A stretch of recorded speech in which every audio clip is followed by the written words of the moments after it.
Hello everyone, Aksa here. So now we are going to study Vishakha and the state of Rajasthan.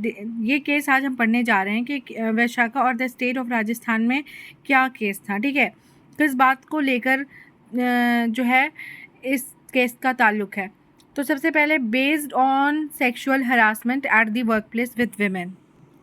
तो basically ये जो case है वो based है कि कैसे एक महिला के साथ एक सेक्सुअल हरासमेंट होता है एक उसके वर्क प्लेस पे, उसके जो वर्क प्लेस का जो इन्वायरमेंट होता है उसमें. ठीक है, अब इस केस के अंदर जितनी भी बातें हुई हैं उसके मुताबिक एक गाइडलाइन पास की गई, विशाखा गाइडलाइन, जिसमें कि वो बताया गया है वो सारी चीज़ें कि कैसे जो एक हरासमेंट होता है वुमेन के साथ वर्क प्लेस में उसको जो है प्रिवेंट किया जा सकता है.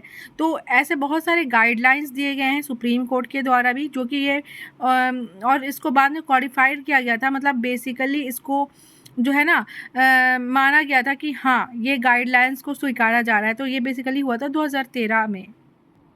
इसके साथ साथ हम अभी एक और केस पढ़ते हैं जो कि है जोसेफ शाइन वर्सेस है ना यूनियन ऑफ इंडिया. और उसी के साथ ये जो विशाखा केसेस भी है वो भी दोनों का जो एक नींव है, एक कह सकते हैं रूट है, वो एक ही है. जैसे ये शोकेस क्या करता है, ये शोकेस करता है कि जुडिशरी कैसे जो है अपना एक्टिव इन्वॉल्वमेंट दिखाती है इन तरीक़ों को केसेस में, जैसे कि एडवांसिंग वेमेंस राइट एंड हम बात कर ले डिसमेंटलिंग आर्काइक या डिस्क्रिमिनेटिंग लॉज की. ठीक है, तो अब देखते हैं हम सबसे पहले किसी भी केस को पढ़ने के से जो अगर हम पढ़ते हैं तो उसमें क्या क्या पॉइंट्स जो है उसमें हमें मेंशन करने होते हैं. It is very important to note down because it is not something जो हम पैराग्राफ में लिख दें. ठीक है, इसमें कुछ ऐसी बातें होती हैं, एक्चुअली द पॉइंट्स होते हैं which we have to mention it anyhow in order to make the case looks more familiar and create a sense of understanding. ठीक है, तो इसमें हम कवर करेंगे इसका बैकग्राउंड, फिर इसके की इश्यूज़, बैकग्राउंड करने के बाद इसमें इश्यूज़ क्या आए थे वो, फिर हर एक केस के तरीके से सुप्रीम कोर्ट अपना जजमेंट देती है तो हम लोग सुप्रीम कोर्ट के जजमेंट को भी पढ़ेंगे, फिर हम इसका इम्पैक्ट देखेंगे. So these are the point basically we are going to cover in this Vishakha versus state of Rajasthan case में. ठीक है, तो अगर हम बैकग्राउंड की बात करें तो ये केस शुरू होता है जो एक Vishakha case rose after a brutal incident of gang rape. कहा जाता है कि 5 मैन थे, एक भानवरी देवी नाम की एक महिला थी. ठीक है, जो कि एक सोशल वर्कर थी राजस्थान में उस वक्त भी लाइक हाल फिलहाल में 2013, 14 और 17, 18 के बीच में कह लें वहाँ पर चाइल्ड मैरिजेस चलते थे. So she was a women Bhanwari Devi जो कि इस चीज़ को रेजिस्ट कर रही थी, इसको जो है प्रिवेंट करना चाहती थी टोटली फ्रॉम सोसाइटी. ठीक है, तो अब इनको लेकर जो एक केस ये आता है कि इनकी जो है रेप की गई थी. विशाखा केस ऐसे बन गया था जिसमें कि ब्रूचुअली इसको एक गैंग रेप बताया जाता है. ठीक है, और एट दी एंड वो सक्सेसफुल भी नहीं हो पाई थी उस चाइल्ड मैरिज को रोकने के लिए. तो बैकग्राउंड ये है, यहाँ से जो है हमारा इस केस की जो है शुरुआत होती है. और बेसिकली विशाखा क्या है, तो देखिए विशाखा जो है ना वो एक एनजीओ है नॉन गवर्नमेंटल ऑर्गेनाइजेशन जो फाइल करती है पीआईएल इन 1992.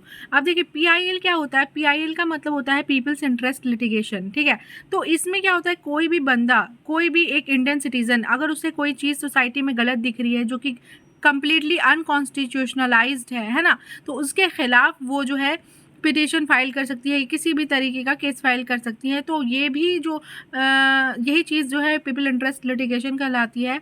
और वैशाखा वैसे एक एनजीओ है.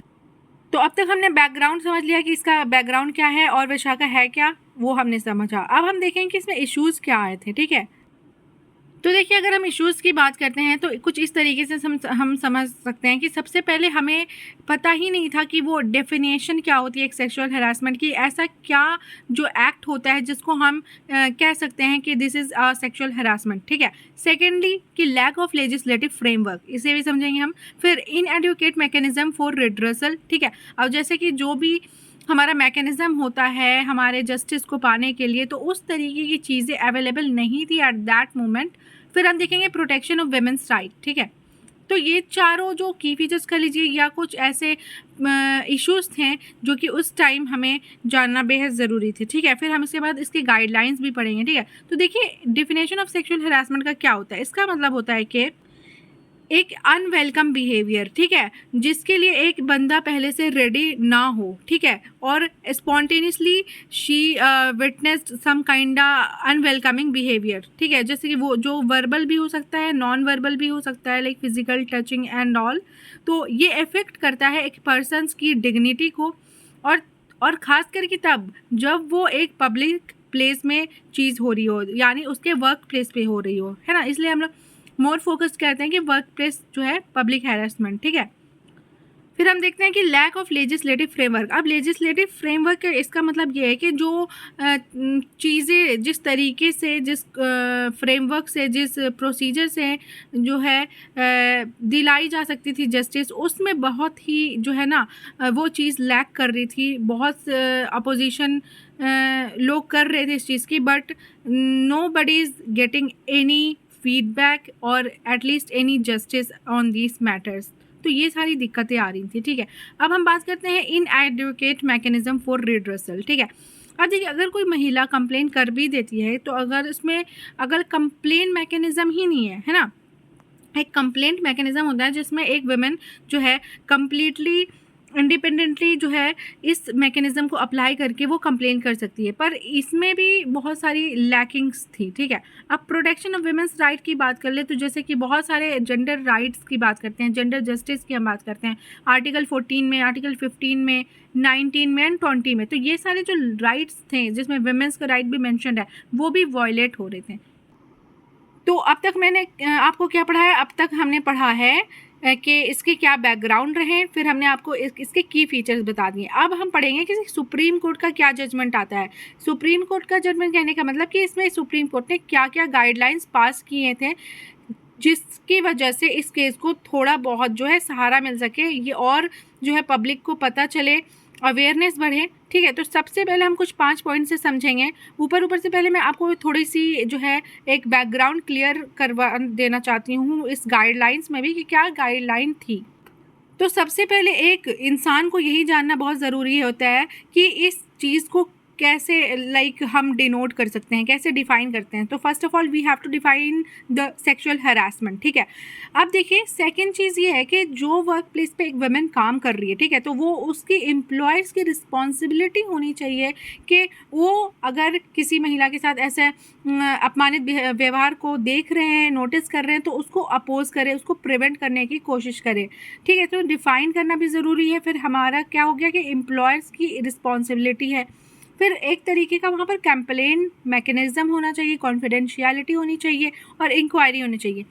अब देखिए, अगर जो कंप्लेन करने का मैकेनिज्म ही नहीं हो, तो कैसे एक बंदा अप्रोच करेगा जस्टिस के लिए, राइट। एम्प्लॉयर्स रिस्पॉन्सिबिलिटी मैंने आपको समझा दी। देन कॉन्फिडेंशियलिटी की बात आती है कि एक कॉन्फिडेंशियलिटी कभी इंश्योर होगी जब हम वहाँ पर कुछ ऐसा सिस्टम रखेंगे जहाँ पर एक वुमेन जो है कंप्लेन कर सकती है। अब inquiry at the end is very important कि अगर हम ये सारी चीज़ें कर भी लेते हैं, हमने जान लिया कि what is definition of sexual harassment, मैंने जान लिया कि एम्प्लॉयर्स की रिस्पॉन्सिबिलिटी होनी चाहिए, ठीक है, कॉन्फिडेंशियलिटी होनी चाहिए, कंप्लेंट मैकेनिज्म होना चाहिए। इस सभी चीज़ों के रहने के बावजूद अगर वहाँ पर इंक्वायरी नहीं की जाती है, तो अगर इंक्वायरी को कंडक्ट नहीं किया जाता, तो फेयर जो जस्टिस है वो एक वुमेन को कैसे मिलेगी, है ना। तो ये जो गाइडलाइंस है सुप्रीम कोर्ट ने पास की थी, जिस उस वक्त के जस्टिस JS वर्मा ने पास की थी। तो इस सारी चीज़ों को याद रखना है और एग्जाम में भी ऐसे ही लिखना है इस पॉइंट के according, because it is a case, we are not writing ऐसे ऑन समथिंग और थ्योरी बेस्ड, ठीक है। तो आपको लिखना है डेफिनेशन ऑफ सेक्सुअल हरासमेंट, फिर आपको लिखना है जो एक एम्प्लॉयर्स रिस्पॉन्सिबिलिटी, कॉन्फिडेंशियलिटी, ठीक है, फिर कंप्लेंट मैकेनिज्म और इंक्वायरी। अब हम देखेंगे इम्पैक्ट क्या होता है। मतलब इतने सारे हमने बैकग्राउंड समझे, हमने की फीचर भी समझा कि इसमें क्या मसले आ रहे थे। मसला क्या था हमारा कि लैक ऑफ लेजिस्लेटिव फ्रेमवर्क था, है ना, इनएडुकेट मैकेनिज्म था, कंप्लेंट मैकेनिज्म नहीं बल्कि इनएडुकेट मैकेनिज्म था फॉर रिड्रेसल, फॉर हमारा प्रोटेक्शन वुमेन्स राइट था। फिर हमने सुप्रीम कोर्ट की गाइडलाइंस भी समझे, मगर अब इसका इम्पैक्ट क्या हुआ, तो ये जानना भी हमारे लिए बहुत ही ज़रूरी हो जाता है। जैसे कि हम लोग जानते हैं कि सुप्रीम कोर्ट ने एक बारी जो है गाइडलाइन पास कर दी, तो इससे हमें ये इम्पैक्ट पड़ता है इस केस पर कि ये जो केस चल रहा है वुमेन के वर्क प्लेस पे उसका सेक्सुअल हरासमेंट, तो इससे हमें ये पता चलता है कि ये एक वायलेशन है टुवर्ड्स वुमेन, है ना, ये वुमेन के ख़िलाफ़ एक वायलेशन है। और आर्टिकल जो 14, 15, 19, 20 बात करता है उसके ख़िलाफ़ भी वायलेशन है। वुमेन्स की जो फंडामेंटल राइट है वो भी हिंडर हो रही है, इससे हमें ये भी पता चलता है, ठीक है। और साथ ही साथ जब हम इस तरीके के गाइडलाइंस को पढ़ते हैं जो कि इन फेवर बात करता है वुमेन की, तो हम इस तरीके से समझ सकते हैं कि सबसे पहले इसके इम्पैक्ट तो पॉजिटिव ही होंगे, क्योंकि एक तो वुमेन की जो राइट हिंडर हो रही हैं उसको वो एक सहारा देता है, एक स्ट्रॉन्ग पॉइंट बताता है, फिर एक फ्रेमवर्क बनता है, एक हमारा बेस बनता है जहाँ पर वुमेन को जो एक कंप्लेंट मैकेनिज़्म है कम्प्लीटली इंडिपेंडेंटली वो जो है उसको जो है यानी एग्जीक्यूट कर सकती है, ठीक है। अब हम की टेकअवेज, अब क्या क्या स्टेप्स लिए जा सकते हैं, तो जैसे कि इट्स वेरी कॉमन कि एक अगर आप देख रहे हैं, विटनेस कर रहे हैं आप sexual harassment in a work place, तो आपको उस वक्त क्या स्टेप्स लेने चाहिए। तो it is a very common and the basic thinking जो है, मुझे लगता है कि अगर कोई एम्प्लॉयर देख रहा है तो एम्प्लॉय को ऐसा कुछ स्टेप लेना चाहिए जिससे वो चीज़ को वो प्रिवेंट करे, है ना। अगर वो कोई भी employee, let's suppose there is a person A and B, person A के साथ हो रहा है सेक्सुअल हरासमेंट और बी उसको विटनेस कर रहा है, तो जब वो उसको एड्रेस करेगा तो ऐसे नहीं उसको निगलेक्ट कर दे, बल्कि उसको जो है उस चीज़ को प्रिवेंट करने के लिए हर एक उपाय को ढूंढना चाहिए, ठीक है। अब women have the right to safe and dignity environment place, ये भी बात बहुत सही है, ठीक है। हर एक वुमेन को एक डिग्निफाइड और एक अच्छी इन्वायरमेंट प्लेस में वर्क करने का पूरा अधिकार है। अब जैसे कि हम देखते हैं कि इस केस की क्या लीगैसी रही। लीगैसी की बात करें तो लीगैसी एक वो चीज़ होती है कि ये सारे गाइडलाइंस को पढ़ने के बाद इम्पैक्ट क्या हुआ है, इसको पढ़ने के बाद टेक अवेज क्या लेने चाहिए, इसको पढ़ने के बाद लीगैसी क्या होती है, क्या एक नींव जो है एक केस छोड़ता है, इम्प्रिंट्स क्या होते हैं हमारे सोसाइटी के लोगों पर, जैसे हम पर और आप पर, ठीक है। तो जैसे कि हमने ये सारी चीज़ें पढ़ी तो हमारे फ्रेमवर्क क्या बनेगा, हमारे माइंड का फ्रेमवर्क यही होगा कि जो अगर ये केस लड़ा गया है तो इसमें हम देख सकते हैं कि कैसे एक वुमेन के लिए लड़ा जा रहा है, उसकी एम्पावरमेंट के लिए लड़ा जा रहा है, उसकी अवेयरनेस जब हमें हो रही है कि वर्क प्लेस में ऐसे भी सिचुएशंस, कंडीशन, सर्कमस्टांसेस एक वुमेन फेस करती है, तो we have to find out this all problems and we have to give solution, है ना, as Supreme Court had given the solution as a guideline, in a form of guideline. और जो legislative framework की हमने बात की थी कि जैसे कि मैं आपको शो करवा दूं यहाँ पर कि जैसे हमने बात की थी कि लैक ऑफ लेजिस्लेटिव फ्रेमवर्क हो रहा है, फिर इन एडवोकेट मैकेनिज्म फॉर रिड्रेसल या प्रोटेक्शन वुमेन्स राइट हो रही है, तो वो जो लैक ऑफ फ्रेमवर्क था लेजिस्लेटिव का, जो अच्छे से पॉलिसीज़ नहीं बना पा रही थी, अगर बना रही थी तो उसको एग्जीक्यूट नहीं कर पा रही थी, तो इस तरीके से जो हमारा लेजिस्लेटिव का वर्क होता है both for not just for equality based but for all reasons, है ना, तो वो अच्छे से काम नहीं कर रहा था। फिर अब हम देखते हैं कि empowering women to report incidents. अब जैसे कि हमने गाइडलाइंस में पढ़ा था कि सुप्रीम कोर्ट की गाइडलाइंस में एक क्या था, कंप्लेंट मैकेनिज्म था, कॉन्फिडेंशियलिटी था, डेफिनेशन ऑफ सेक्सुअल हरासमेंट था, एम्प्लॉयर्स रिस्पॉन्सिबिलिटी और द इंक्वायरी था। तो अब जो हम कंप्लेंट मैकेनिज्म देखते हैं कि सुप्रीम कोर्ट ने जो है हमें दिया है अपने गाइडलाइन में, तो उस तरीके से उस कंप्लेंट मैकेनिज्म को बहुत ही अच्छे तरीके से यूटिलाइज करके एक वुमेन जो है अपने हक के लिए लड़ सकती है। So this is all about Vishakha versus state of Rajasthan case.